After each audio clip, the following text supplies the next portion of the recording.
Hello, my lovelies. Today I wanted to talk about a book that I have recently finished. It is True Wand Magic, Desire, Will, and Focus by Amber K. and Azrael Arynn K. It has 13 chapters in it, and my copy is very rough looking. This is not what it's supposed to look like.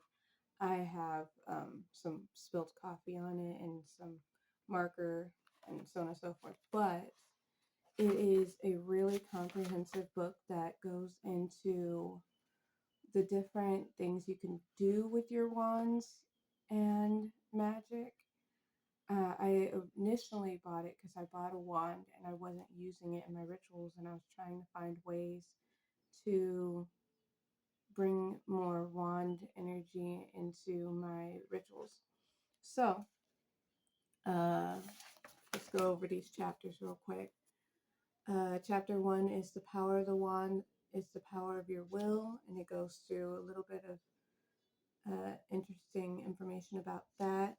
Uh, there's some history of different types of wands used throughout the ages and throughout the world. Um, Chapter 2 is magic for what your needs and your true will.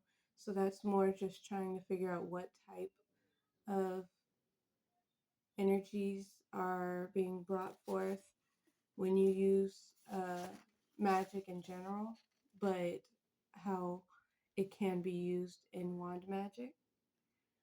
Chapter 3 is self empowerment as a foundation for magic, and it all of these chapters have uh, different exercises to do with your wands. It is um, from the first exercise on. It talks about while you're just reading the book, you should keep your wands on you and fiddle with them and things like that as a way to bond with your tool.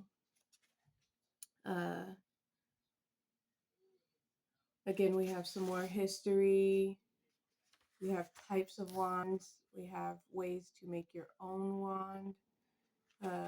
Different materials you can make a wand with. It just, let's see. So that gets us all the way through chapter 7. And then it has, in chapter 7, it even has things like incorporating your cultural heritage into your wand and how to add different aspects of uh, symbols and other things you can like add to your wand. Uh, Chapter 8 is about actually going, and now that you have the pieces you want to put to your wand, making the actual wand. Uh, Chapter 9 has to do with consecration and care of your wand, like depending on your weather and how hot or cold or dry or moist it is, you're going to want to store it differently. You're going to want to oil it more frequently or less frequently, depending on those weather things, to keep it from cracking and breaking. Uh, then chapter 10 through 13 is going to be actual ways to use the wand now that you've actually made it. So it's different rituals and things. Chapter 10 is going to be basic rituals you could do. Chapter 11 is intermediate. And chapter 12 is advanced uh, techniques.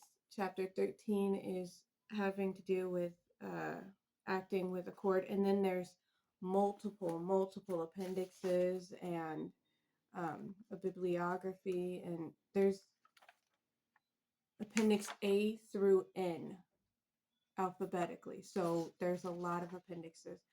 And it really just gives you a lot of information on wand magic. Usually most books having to do with witchcraft and whatnot, they have wand information, but it's like a quick paragraph. Oh, you're going to want to have a wand, and this is the element it's associated with, and that's it.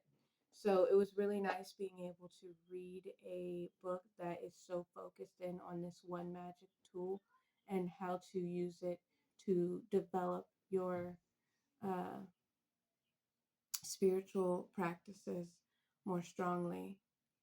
Uh, so, yeah, this has been a journey. I read this book this year and in this month. I have done a lot of the exercises and I'm still working with the exercises. I went and took notes and added that to my book of shadows, the ones that I wanted to do that I think would better my practice. Not all of the exercises are meant for everyone.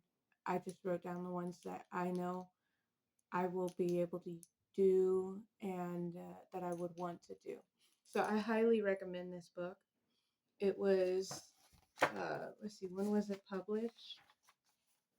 It was published.